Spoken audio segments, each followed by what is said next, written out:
There are two reasons why Muslims don't have to change their beliefs to fit Darwinian evolution. Number one, science does not lead to certainty. And number two, Darwin's theory of evolution is not indisputable.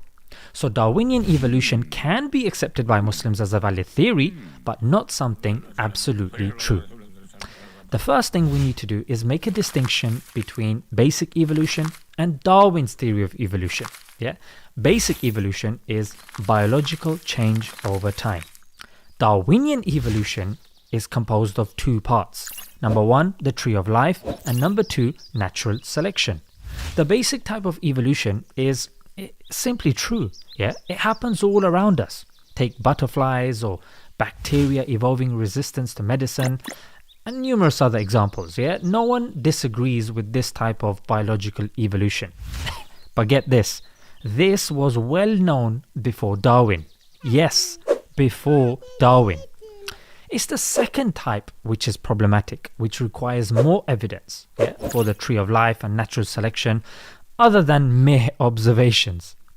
But sadly, people confuse the two types together and assume proof for the former is proof for the latter.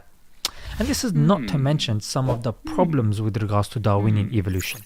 Number one, no matter how successful a scientific theory is, it can always be changed and challenged due to new observations and interpretations. Philosophy of science teaches us that there is no absolute concrete proof for any scientific theory.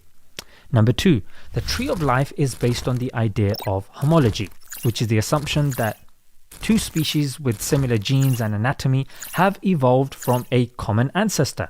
Left as it is, it's just an assumption, not a conclusion based on evidence. Yet, there is a problem: homeoplasy. Homeoplasy is the observation of similarities which cannot be due to common ancestry. Number three, gradualism. Darwin assumed evolution takes place in small, slight steps. This assumption is an essential part of Darwin's theory. In fact, he actually said that this is like a falsification condition to his entire framework. But the fossil record shows the exact opposite. Rapid changes in biological features also. Number four, selfishness. Darwinism assumes that the only reason for our existence is to selfishly care for our own survival and reproduction. But it doesn't explain why many people give charity anonymously, why governments collect taxes for hospitals to help survival of the unfittest, why people care about animals, ancient buildings, and are willing to die for their values and ideals.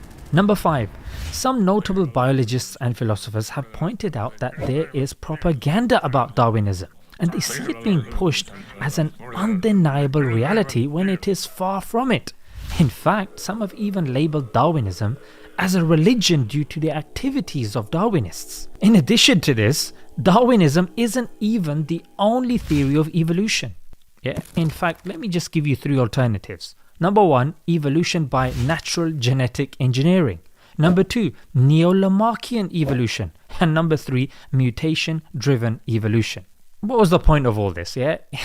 I'm not trying to tell you that this theory is invalid. It's still the main scientific theory to explain biological change, and also the majority of biologists also subscribe to it. Mentioning the disagreements above is done only to show that Darwinism is not an eternal truth set in stone as some may have us believe. So how can this be reason enough to make Muslims change their beliefs about the Creator and the Quran's view of the creation of mankind?